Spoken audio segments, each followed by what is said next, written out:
Bonjour à toutes et tous. Aujourd'hui, nous allons voir cette notion biblique sur marcher sur l'eau. Les trois évangiles en parlent, Matthieu, Marc et Jean. Juste après la multiplication des pains, Jésus décide de renvoyer la foule seul, tandis que les apôtres traverseraient la mer en barque. En effet, Jésus avait compris le danger. Ces gens enthousiasmés par des miracles imaginaient qu'il était le roi qui allait chasser l'envahisseur romain de leur terre. Il va donc les renvoyer et s'isoler pour prier. Ne commettons pas la même erreur que ces gens. Apprenons à comprendre le sens spirituel des choses au lieu de regarder avec notre chair. La traversée est difficile. Comme convenu, alors qu'il fait déjà nuit, les disciples embarquent sans Jésus et s'éloignent de la rive. Là, il y a un grand vent, une mer agitée. Comment comprendre cela spirituellement? La nuit, ce sont les ténèbres du dehors. La mer, c'est le monde et ses dérives. Les apôtres sont confrontés à toutes ces épreuves répétitives comme chaque chrétien. Les flots et le vent contraire dépeignent les difficultés à avancer dans de telles circonstances. Jésus va les rejoindre. Soulignons et rappelons que Jésus était seul face à la foule alors que les apôtres, eux, étaient ensemble. Mais la grande différence est que Jésus est allé prier. Il va recevoir le discernement sur la situation périlleuse de ses disciples et se décide à les rejoindre. Il ne nous laisse jamais longtemps seuls, mais désire évaluer notre capacité à résister aux épreuves durant un certain temps. On est quand même dans la 4e veille, donc en pleine nuit, avant de nous venir en aide directement. Il désirait passer devant eux pour les guider. Ne doit-on pas suivre les pas de Jésus? Marcher sur l'eau, c'est être détaché des éléments matériels pour nous laisser guider selon l'esprit. Alors que nous aurions imaginé voir leur soulagement lorsqu'ils ont aperçu le Maître arriver, après qu'ils aient affronté la tempête durant environ 5 kilomètres, c'est la peur qui envahit les apôtres. Ils cherchaient péniblement à rejoindre la rive par leur propre force. Ils n'ont jamais imaginé l'intervention surnaturelle de Jésus et ont cru à un fantôme. Lorsque nous comptons sur nos propres moyens dans les difficultés plutôt que de nous confier dans le Seigneur, nous sommes nous aussi incapables de reconnaître sa main secourante. La bonté de Jésus se traduit par le fait que, malgré une réaction vexatoire de ses disciples, il ne leur fait aucun reproche, mais les rassure. N'oublions pas que Dieu a aimé le monde en premier, au point de sacrifier son Fils pour nos péchés.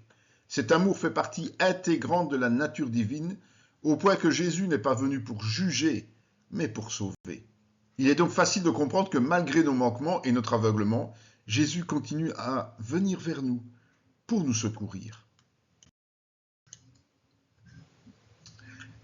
Dans Matthieu, il est expliqué un phénomène, la témérité de Pierre. Pierre est impulsif, il est orgueilleux.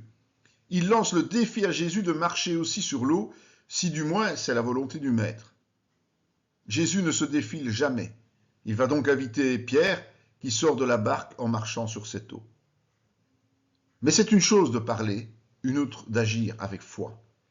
La peur paralyse et mène à la noyade. Paniqué, Pierre a le réflexe de crier au secours.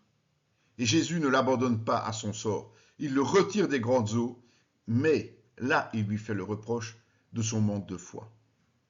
Attention de ne pas prendre d'engagement à la légère, car inévitablement, nous le regretterons. La fin de l'épreuve, toute épreuve a une fin. La seule présence de Jésus calme les éléments. Mieux encore, quand Jésus intervient, les problèmes se règlent à l'instant. Alors que Jésus accomplit souvent des miracles, cela étonne encore les disciples parce qu'ils continuent à raisonner avec leur chair et ne discernent pas le côté spirituel des choses. La raison de l'aveuglement spirituel est l'endurcissement du cœur, c'est-à-dire le manque d'amour sincère pour Dieu et les hommes par des raisonnements humains et égoïstes. Malgré les 2 miracles précédents, les disciples s'inquiètent parce qu'ils n'ont pris qu'un seul pain. C'est ce qui est raconté dans Marc 14, 8, 14 à 21. Jésus s'étonne de leur raisonnement. C'est un raisonnement charnel, alors que lui est en train de leur donner un conseil spirituel, de ne pas se laisser séduire par les discours des pharisiens et Hérode. S'il leur rappelle ces hauts faits, il ne leur donne pas d'explication. À eux de comprendre que le sacrifice menant au salut est destiné à chaque être humain. Les 12 paniers symbolisent les 12 tribus d'Israël. Les 7 paniers pour le monde symbolisent le chiffre universel.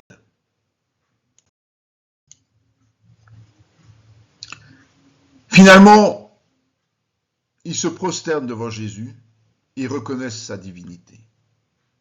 Évitons de telles tergiversations issues de notre manque de consécration avant de reconnaître la souveraineté de Christ et le servir tel qu'il le demande. Cela nous évitera bien des déconvenues, des peurs, des découragements et des rébellions. C'est seulement lorsque notre cœur n'est pas endurci que nous vivons dans la paix et discernons instantanément ce qui est spirituel. C'est ainsi que l'Église doit avancer dans la même barque pour accueillir dignement Jésus venu la soutenir et glorifier Dieu. Intéressé par cet enseignement, nous en avons beaucoup d'autres. Vous pouvez consulter les différentes références qui sont reprises sur cette vidéo. Soyez bénis.